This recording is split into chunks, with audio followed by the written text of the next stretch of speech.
Picture this. You're at the cruise terminal, your bag is on the belt, and security pulls it aside. Not because you packed something dramatic, but because one tiny normal item triggered a fire code or security rule you didn't know changed. In 2026, cruise lines are tightening prohibited item lists, and the surprises are catching experienced cruisers too. Here are 12 things getting flagged most often, and what to bring instead before you sail. Number 1. Power accessories, extension cords, power strips, and surge protectors.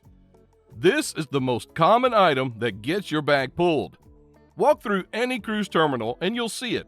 Confused passengers standing in security, holding up their travel-friendly power strip like it's supposed to be a hall pass.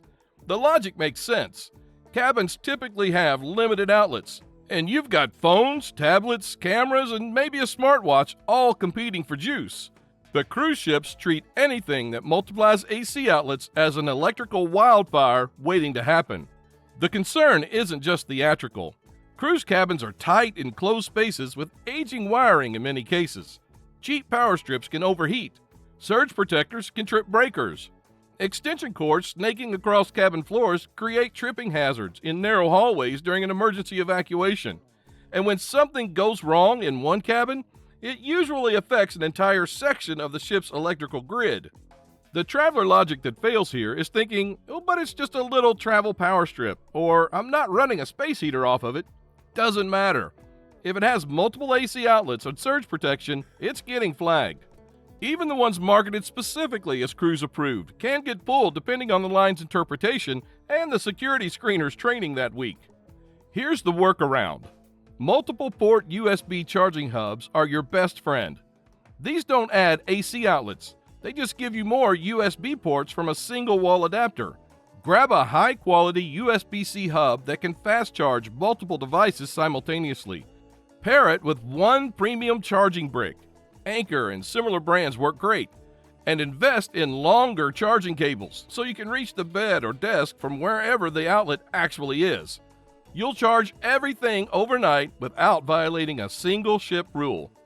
If you think ships are strict about electricity, wait until we get to heat. Number 2. Heat-generating appliances. Irons, clothes steamers, kettles, hot plates, or coffee makers. Anything that makes heat without supervision is treated like a fire drill waiting to happen. Fire is the single most dangerous emergency scenario on a cruise ship. You're in the middle of the ocean, so there's no fire department rolling up. The crew has to contain and extinguish any fire with onboard resources, and if it spreads beyond a certain point, the entire ship is at risk. That's why cruise lines have zero tolerance for devices that generate significant heat in cabins. Irons, clothes steamers, electric kettles, hot plates, coffee makers, immersion heaters. Anything with a heating element is banned. The logic is simple. These items could be left on, knocked over, or malfunction while you're at dinner or off the ship entirely. Even a small steamer can ignite fabric or cause burns if it tips over. Here's the trap people fall into constantly. They pack a mini garment steamer thinking, well, it's not technically an iron. Wrong. If it makes steam, it's using a heating element and pulling significant wattage. Security doesn't care about the semantics. They see heat plus water plus cabin equals confiscated. So what actually works? Well, pack wrinkle-resistant fabrics. Seriously, invest in travel clothes made from materials that don't wrinkle easily. Synthetic blends, merino wool, certain cotton poly mixes. Roll your clothes instead of folding them. If you absolutely need something pressed, most ships offer laundry services that include pressing and steaming for a fee, and some premium lines even include it. If you're on a budget, here's an old travel hack. Hang your wrinkled clothes in the bathroom while you take a hot shower. The steam from the shower will relax most wrinkles enough to be passable. Now the one people confuse with irons. Number 3. Restricted grooming tools. Curling irons and flat irons. This one gets confusing because policies vary by cruise line. Many lines do allow standard curling irons and flat irons, personal grooming tools with built-in safety features like auto shutoff. But some don't, and even on lines that technically allow them, certain models get flagged. What tends to get flagged? Hybrid devices that claim to style both hair and garments. If it looks like it could double as a clothing iron, it's suspect. Off-brand high-wattage tools without clear safety certifications. Anything that looks industrial or commercial grade. And yes, occasionally security will pull aside a perfectly normal curling iron just because the screener isn't sure and defaults to better safe than sorry. The safer play is sticking with mainstream branded tools. Think Conair, Revlon, or similar household names. Look for models with clear auto shutoff features and ideally bring along a small heat-resistant mat to place them on when cooling down. Check your specific cruise line's prohibited items list the week before you sail, because some lines update these policies seasonally. If your line allows hair tools, you're usually fine. If they don't, adjust your hairstyle expectations for the week or use the ship's salon. Now, from heat to security. Number 4. Self-defense gear, pepper spray, tasers, stun guns, and handcuffs. This is a hard no across every cruise line. No exceptions, no debate. Cruise ships are floating communities with their own security protocols. Bringing weapons or restricted devices on board is prohibited under maritime law and cruise line policy. It doesn't matter if pepper spray is legal where you live. It doesn't matter if you just want it for port stops. It doesn't matter if you're a law enforcement officer off duty, though that may grant exceptions for firearms under specific circumstances with advanced clearance, but that's a separate process entirely. What travelers say? It's for safety. It's legal where I live. None of that changes the rule. Security will confiscate these items immediately, and depending on the item and the jurisdiction, you might face additional consequences. Look, if safety in port is your concern, here's what actually helps. Stick to the official cruise excursions. They're vetted, insured, and monitored. Travel with others. Solo exploration is great, but there's safety in numbers, especially in unfamiliar cities. Keep your phone charged and know where you're meeting back up. Stay aware of your surroundings. Most cruise ports are tourist-friendly and well-patrolled, but basic travel safety applies. Don't flash valuables. Don't wander into obviously sketchy areas, and trust your gut. And now, the item that gets confiscated by people who swear they're not packing anything dangerous. Number 5. Tools. Hardware tools, including screwdrivers longer than 7 inches. Now here's where things get weird for a lot of people. You're not thinking weapon when you throw a screwdriver in your bag to tighten a wobbly tripod mount or fix your kid's toy. But cruise line security is thinking exactly that. The rule typically states that screwdrivers, pry tools, and blades longer than 7 inches, sometimes 4 inches depending on the line, are prohibited. This is policy language lifted almost directly from TSA and aviation security standards. A long screwdriver can be used as a stabbing weapon. A pry bar can be used to force entry. These aren't hypothetical concerns. Maritime security takes these classifications seriously. The 7-inch gotcha catches people off guard constantly. That full-size Phillips screwdriver you grab from your toolbox? Probably over 7 inches. That multi-tool with the big blade? Could be flagged. Content creators traveling with camera rigs, GoPro mounts, and DIY stabilization kits often accidentally include prohibited tools without realizing it. Your move? Bring a mini eyeglass repair toolkit if you absolutely need something for minor fixes. These are usually under 3 inches and contain tiny screwdrivers perfectly adequate for tightening small screws. Only bring what you truly need and keep everything compact. If you're doing a port stop where you'll need tools for some reason, consider buying a cheap set locally and leaving it behind when you reboard. Now let's talk about the big, awkward stuff that doesn't fit anywhere. Number 6. Sporting gear. Surfboards, bicycles, skateboards, and large sporting sticks. Cruise ships aren't built with storage for your personal surfboard, full-size bicycle, skateboard, or hockey stick. Beyond the logistical nightmare of where to put these items, there's also a liability and safety concern. Large, rigid objects can be improvised weapons, and they create injury risks in crowded hallways and evacuation scenarios. The biggest mistake people make here is assuming if it fits in my luggage, it's allowed. Not true. Even if you can cram a skateboard into a duffel bag, cruise lines explicitly prohibit them. Same with full-length lacrosse or hockey sticks. These are bulky, rigid items that don't belong in a cabin environment. Here's the better approach. Rent gear at your port destinations. Most beach towns near cruise ports have surf shops, bike rentals, and water sports operators. Book excursions that provide equipment as part of the package. Kayaking, paddleboarding, snorkeling trips usually include everything you need. If you must bring something, stick to soft, collapsible items and confirm with your cruise line first. If this list is already making you rethink what's in your suitcase, hit like and subscribe, because these are the exact normal items that get bags pulled aside at the terminal. And next is what everyone wants for vacation footage. Number 7. Drones and RC toys, including flying devices. Drone policies on cruise ships are all over the map, literally. Some lines let you bring a drone on board, but ban you from flying it anywhere on the ship or while docked.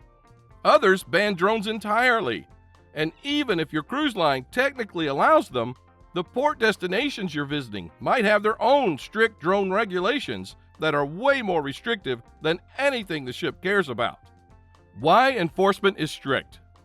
Drones create safety hazards around crowds, especially on open decks where people are relaxing, kids are running around, and the wind can be unpredictable. There are also privacy concerns. No one wants a drone hovering outside their balcony. And from an operational standpoint, a drone interfering with ship navigation or communication equipment is a legitimate risk. Port reality. Even if you're allowed to bring your drone, actually flying it in port is a different story. Many Caribbean and Mediterranean destinations have strict no-fly zones around harbors, beaches, and tourist areas. You could face fines or worse. The smarter option? A gimbal-stabilized action camera, like a GoPro or DJI Osmo, will get you incredible footage without any of the restrictions. These devices are allowed everywhere and give you smooth, cinematic shots from the deck, on excursions or underwater. Anywhere you'd want a drone, really, except for the high aerial perspective. If you absolutely need drone footage from a specific port, book a licensed drone operator locally who knows the regulations and has the permits. Now, if drones are controversial, hoverboards are basically a guaranteed red flag. Number 8. Hoverboards and similar rideables. Hoverboards, electric scooters, motorized skateboards, anything with a lithium-ion battery and wheels is banned on virtually every cruise line. This one's non-negotiable. Why? The battery fire risk is real. There have been documented cases of hoverboards catching fire while charging, and on a cruise ship, that's a catastrophic scenario. Beyond the fire risk, these devices are hallway hazards. Cruise ship corridors are narrow, crowded, and not designed for people zipping around on motorized rideables. Important clarification. Mobility devices like electric wheelchairs and scooters are absolutely allowed and encouraged. Cruise lines make clear distinctions between medical mobility assistance and recreational rideables. If you have a legitimate mobility need, cruise ships will accommodate you. But if you're just trying to bring your electric skateboard because it's easier than walking, it's getting confiscated. The reality is simple. Walk or use the ship's shuttle services in port. If you have a legitimate mobility need, rent an approved mobility device through official channels or bring your medically necessary equipment with proper documentation. Now for the weird one that people bring as a gift. Number 9. Agricultural items. Fresh flowers and plants. This one surprises people every single time. They're thinking, well, it's just a bouquet, or it's a small potted plant as a cabin decoration. But cruise lines, and more importantly, agricultural inspections at international ports, see it very differently. Why it's restricted? Pests, seeds, soil, and invasive species. Bringing fresh flowers or plants on board a ship that crosses international borders creates agricultural and customs nightmares. A single invasive insect hitching a ride on a bouquet can cause ecological damage when the ship docks. Soil can carry pathogens, and seeds can spread non-native plants. How people get caught. Wedding celebrations, anniversaries, or just wanting to brighten up the cabin. Someone buys a beautiful arrangement at the departure port and tries to bring it on board. Security stops them immediately. What works instead? Order flowers or gifts through the cruise line's onboard services. Most ships have florists or gift shops that can deliver arrangements directly to your cabin or dining table, and they're pre-approved because they're sourced through the ship's supply chain. If you're celebrating something special, notify the cruise line ahead of time. They often include complimentary amenities for honeymoons, anniversaries, and birthdays. Food is next, and yes, they care. Number 10. Homemade food. Only factory-sealed prepackaged snacks typically allowed. Cruise ships are floating restaurants with strict food safety protocols. Bringing your own food on board isn't outright banned in all cases, but there are serious restrictions, and homemade food is almost always prohibited. Why homemade is a problem? Food safety and customs. Cruise lines can't verify that your homemade sandwiches, prep meal containers, or baked goods were prepared in sanitary conditions. If someone gets food poisoning, it creates a health crisis on board. And when crossing international borders, agricultural inspections at ports scrutinize any food items.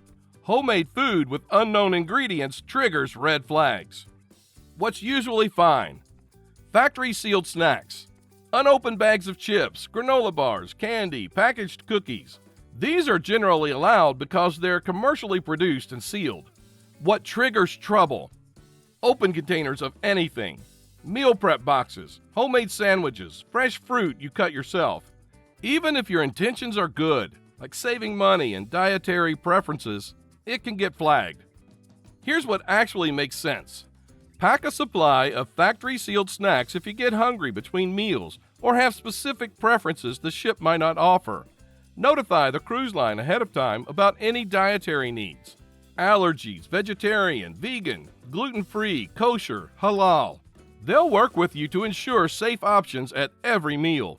Most modern cruise ships have extensive menus that accommodate dietary restrictions without you needing to bring your own food. Now the one that causes arguments at security. Number 11. CBD and medical marijuana, prohibited regardless of local legality.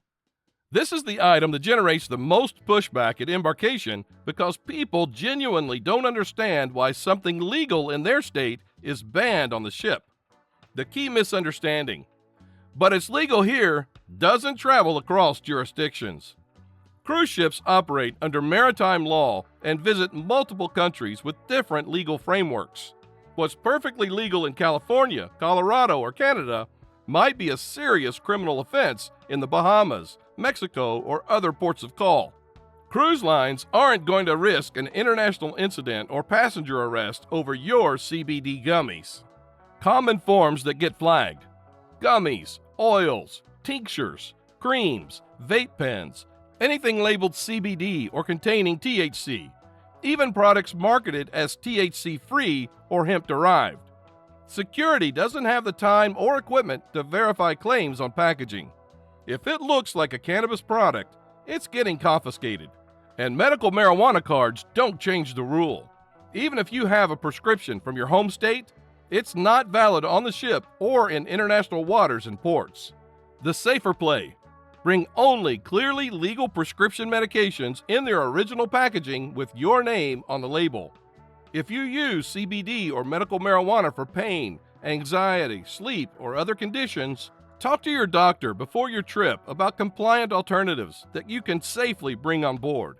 Over-the-counter options like melatonin, ibuprofen, or prescription medications that are legal internationally might be suitable substitutions for the duration of your cruise. The last one is Pure 2026 Energy, personal internet gear. Number 12. Internet gear, personal Wi-Fi routers, satellite receivers, signal jammers. Cruise ships run complex, centralized network systems to provide internet access to thousands of passengers and manage critical ship operations. Bringing personal networking equipment that could interfere with those systems is strictly prohibited, and in some cases, illegal. Why ships ban it? Network interference and cybersecurity. A personal Wi-Fi router broadcasting its own signal can disrupt the ship's network, causing slowdowns or outages for everyone. Satellite receivers designed to bypass the ship's paid internet service violate terms of service and create technical problems. And signal jammers, devices that block or interfere with wireless communications, are not just against cruise line rules, they're illegal under federal law in most countries, including the U.S. Bringing one can result in serious legal consequences, not just confiscation.